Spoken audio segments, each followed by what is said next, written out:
such a delight to be here. Thank It's you. really an honor for me to speak to somebody like you of your caliber. You've done so many amazing things, and I can't wait to dive into them into this interview. And then at the end, you know, we reveal your favorite secret recipe. But okay, so you're such a diverse musician, born in Austria. Yeah. And basically built this career in Canada and also pretty much internationally as well. Yeah. So you have a lot of career highlights. I want to get started about the nylons. Sure. Okay, so tell us a little bit about that and that experience, how that all came together. Oh, I'd be delighted to. I mean, first of all, how lucky was I? I was working here in Toronto on Queen Street, just had my own band, my own sound, and suddenly there's a knock on my door from like my hometown heroes, you know, international a cappella pop stars, and they needed a baritone singer. And because I'm a baritone, and also I had, you know, enough experience in the industry, Yeah.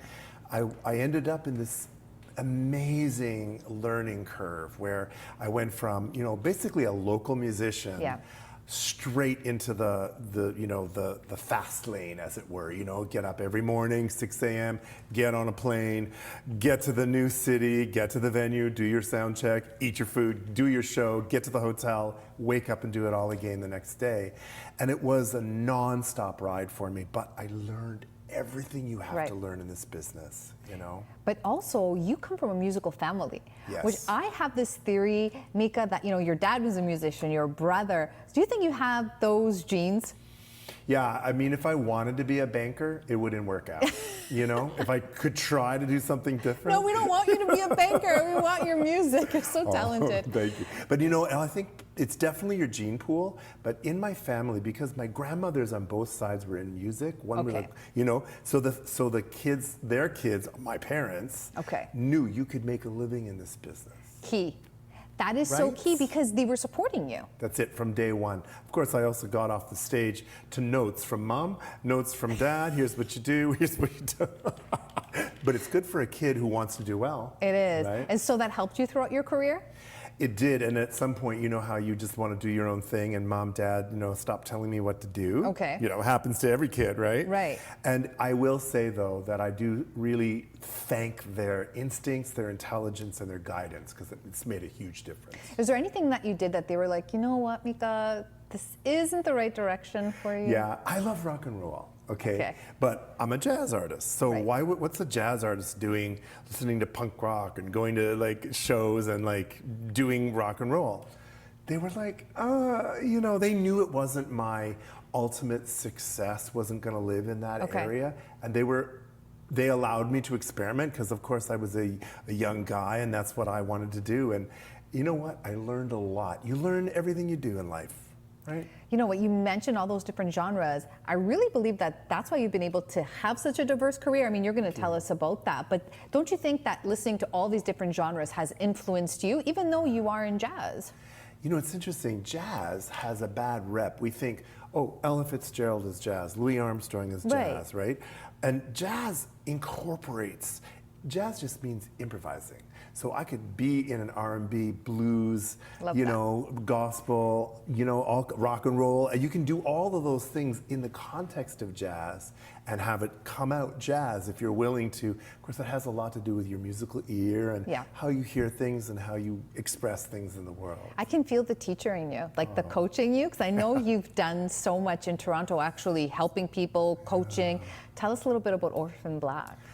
Okay. Crazy, right? So Tatiana Maslany comes up my stairs in my studio. No one warned me how talented she was. I had no idea. I got the call like, okay, you know, here's an actress. She needs help because she's got to sing on the show. Okay. She plays clones on the show. I'm like, okay. So what people who don't know the show have to know is that young Tatiana was playing something like 15 different clones during the course of the series. Right? So it's a sci-fi thing, and one of the clones sings. So she comes into my studio, this unassuming, you know, in sweats, and she's terrified. And she's literally going to sing in front of everybody on camera in a week. This is my jam. See, I love this, right? I get a chance to walk her through comfortably. Let's get you easy inside it. Let's get you breathing. Let's get you making sound. And by the time she got to set, which was a real pleasure for me to watch how she handled this. Okay. I got to be on set and watch her bloom into a singer in front of my very eyes. Wow. That, my friend, is heaven for a coach, right? And then, you know, okay, she might win an Emmy, that's great. Looks good on the resume. Right. But the fact is, I mean, I live for that. I live for a singer getting a life change from working on this craft. Have you done that a lot? Have you coached a lot of people and sort of brought them to the next level? Yeah, I think probably my most famous client right now is JP Sachs, because he's signed to Arista and has beautiful songs. And, you know, when he came into my studio, he was just like a teenager, awkward. He hadn't dated girls yet. He was like, you know, trying to make love songs to girls he'd never even met, you know. Now he's making songs that help define what great songwriting is in the culture today.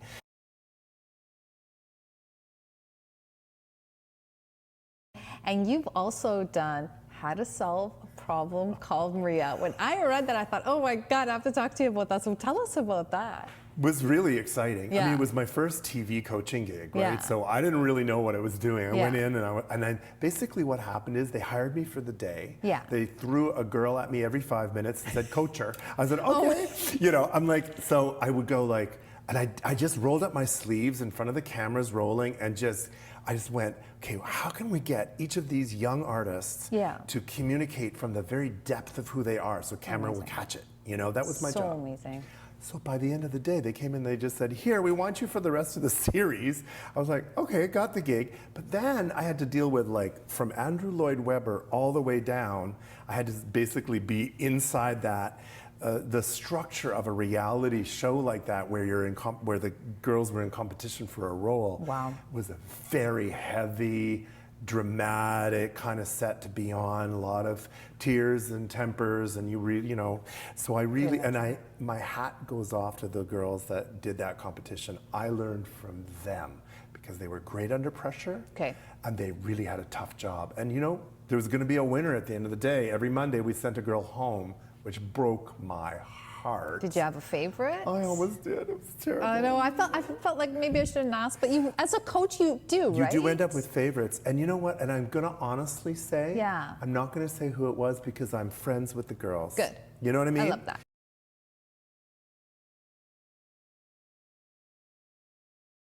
Before we went to commercial break, I was feeling a little hot. I needed a breeze. Take me to Vegas.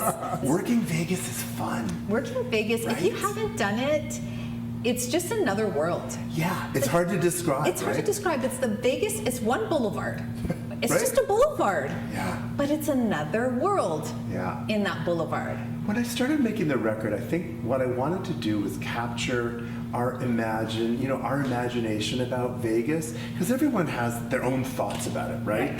Everyone goes with hopes and dreams and exciting sort of feelings in their heart.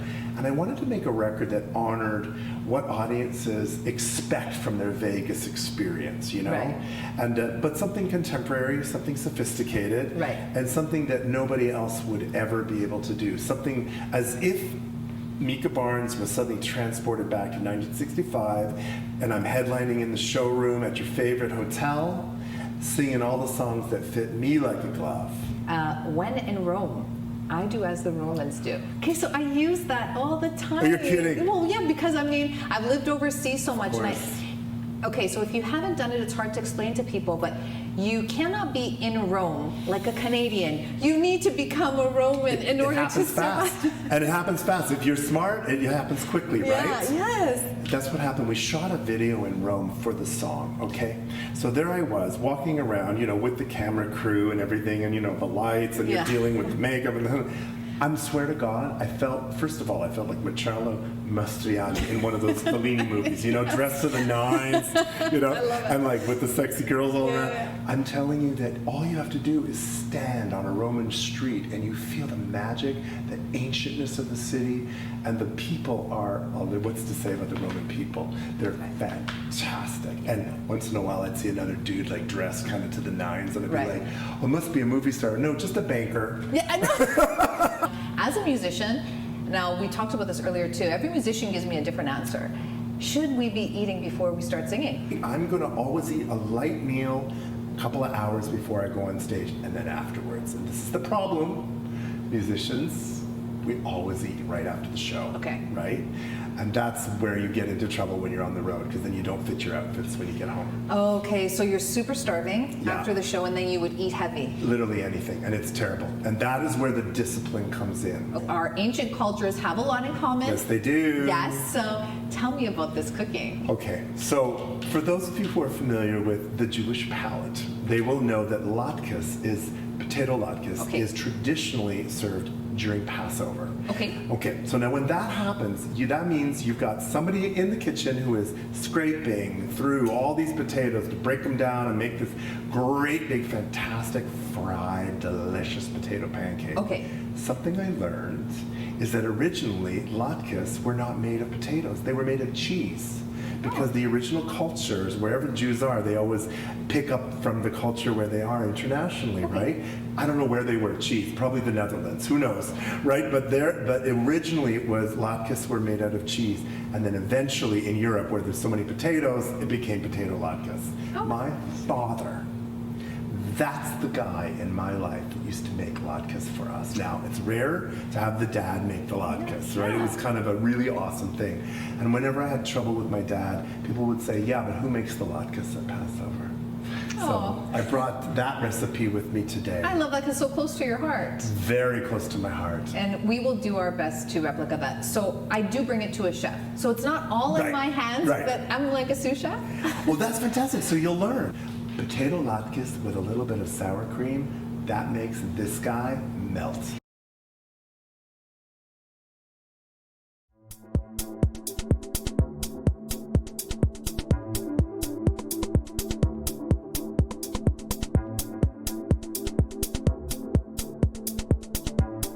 What do you think of latkes? So I'm really happy about this one. This is a holiday treat that they do during Hanukkah, for Jews, and it's their take of another way of doing a waffle, but with potatoes, eggs, and onions. Okay, are you used to this? So my brother-in-law, a long time ago, we had it, and it's a really, but they have it with sour cream and apple.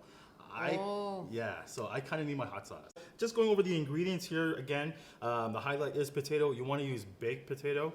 Just find a lot more for this type of recipe compared to using like a red potato or sweet potato. I find that baked potato is better. We're gonna use egg, onions. We're gonna use clarified butter. Okay, which is? That's going to help because we're doing it on a cast iron.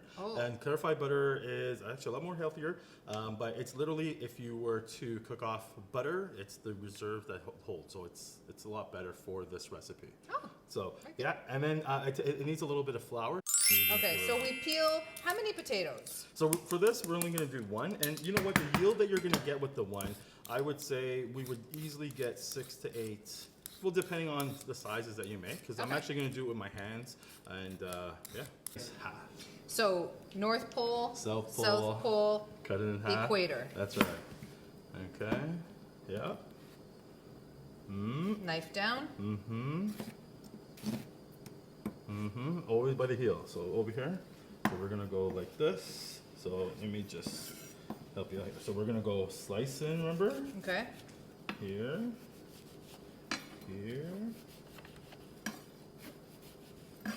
And then we're going to go across this way.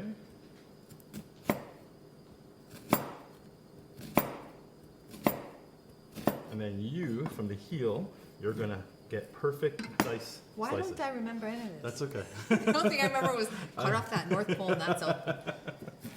Yeah, and I want you to please grate into our bowl. Are you left? Are you right? I'm right. Okay, so grip that when it's best for you, and you just want to keep everything into the bowl. And we're doing the whole thing. Okay, so we're grating a potato. Now, do you want me to go full strokes? Yeah, well, I want you to do whatever is easiest for you. Okay, so it doesn't matter like the size. Yeah. If I get a little towel in there?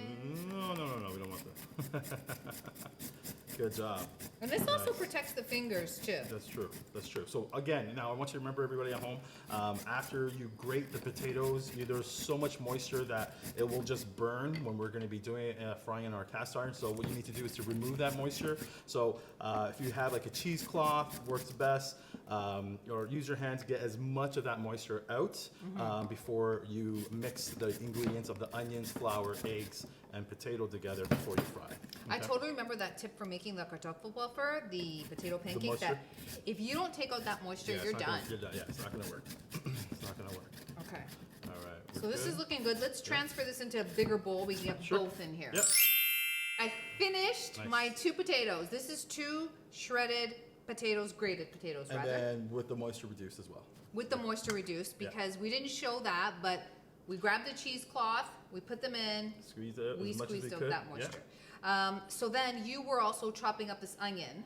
So we've got the full onion chopped, we've got the 2 grated potatoes, Yeah.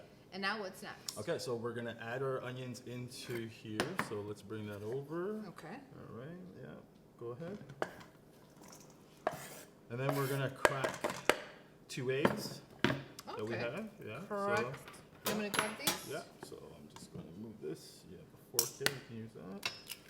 Beautiful. Room temperature egg, chef? So these have been out for about So room temperature is totally fine. Gotta show. Yeah. But I'm not gonna lie, I'm gonna be a good student. You did it. Okay. Because I was thinking like, should I just keep it in there and not Well, tell the teacher? all you need to do is take one of these, and it will. You don't know that's that a good trick. Yeah, No, I don't yeah. know that trick. Okay. I am your sous chef, not the head chef. Salt and pepper as well. Okay. So go ahead. Is it just a taste, chef? For salt and pepper, there's no measurement. It's absolutely to taste. As much as you wish. All right, mix that, please.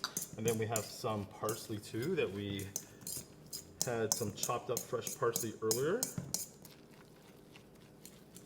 It's looking nice, smelling nice. All right, that binding is working well. Okay, so That's now, right. yeah, The so egg now we're that gonna, binds us. Yeah, now we're gonna add.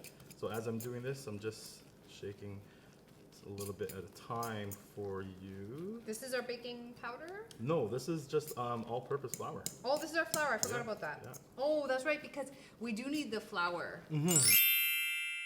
Measure with your eyes. There's no real measurement. There's no measurement here, Yeah. eh? So you just gotta go again. Look at the consistency that you want from this, and we're almost there. It's looking good.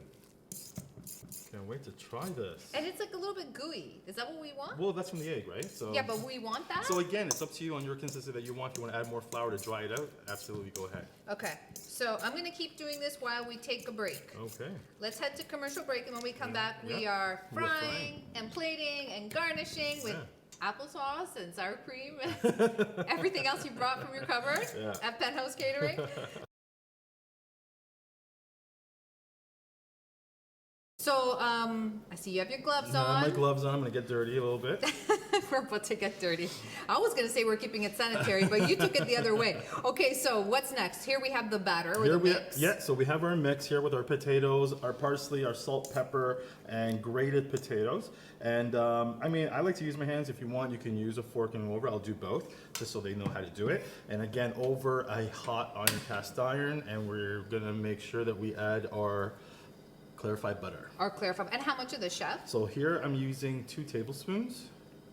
All right, just get that in there. That's gonna melt really fast. That's like lard, right? Yeah, no, it's not lard. Is It's it like not lard. Crisco? So it's clarified butter. You'll find it a lot more Indian food. They use it for ghee. It's called ghee. So you have a dinner party, you cook in cast iron and you serve in cast iron? Yeah. Can you actually cook with this? You can. That's actually for cooking. I'm just using. it Oh, for that plates. is awesome. I'm just using it for plates. Okay. Yeah. Okay, so I'm gonna show you with the fork. So again, it's really nice and hot. You can see it smoking a little bit. We're gonna keep it in here like that. Depending on what size that you want to make it, you can use, even if you want, little cups to get them all the same size. I'm Okay. eyeballing it. And you know what? I'll keep it clean. I'll leave the forks on. How about that? I won't keep the gloves. I won't have to do it by hand. I want people to do this at home and do it safe.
get, if you can, a paper towel, a plate, something that we can let it rest on there. I got you covered. So we want to do this because we don't want to be eating all of that extra oil and butter, right? That's right.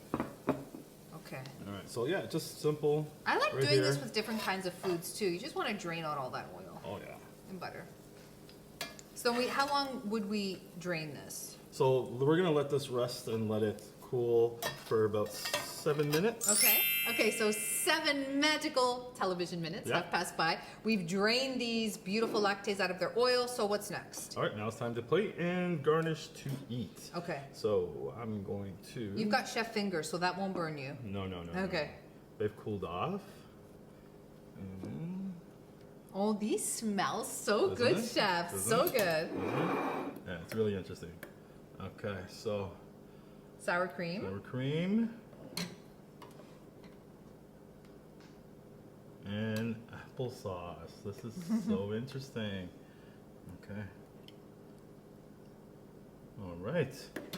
Okay, ready? You ready? Yeah. Okay. Thank you, Chef Russell from Penthouse Catering. You're welcome. We'll see you on the next episode. Good. Virtual high five. Oh my God. That was, you're so awesome at this. Oh, you know what? This I could one? talk. Hey, this one? No, You're in good hands, girl. That is awesome. Oh, thank you. Fantastic. So are you. And I could just, I am just, for me, such a pleasure because you've just had such an amazing career. I promise to give you a wonderful episode. I can tell. To do it justice. I can feel it already, my darling. I put my heart in Sorry, it. catch you guys real quick. Yes. Let's do it. Let's just do it, yeah, do it close. You want to do it together? No. Well, we want to just do like roll some video so at least you got to cut to when. Oh, to cut to, when okay. you talk about it. So just hold it there for a sec. You need that? I need my telephone. Yeah. My nails aren't done. Just hold it.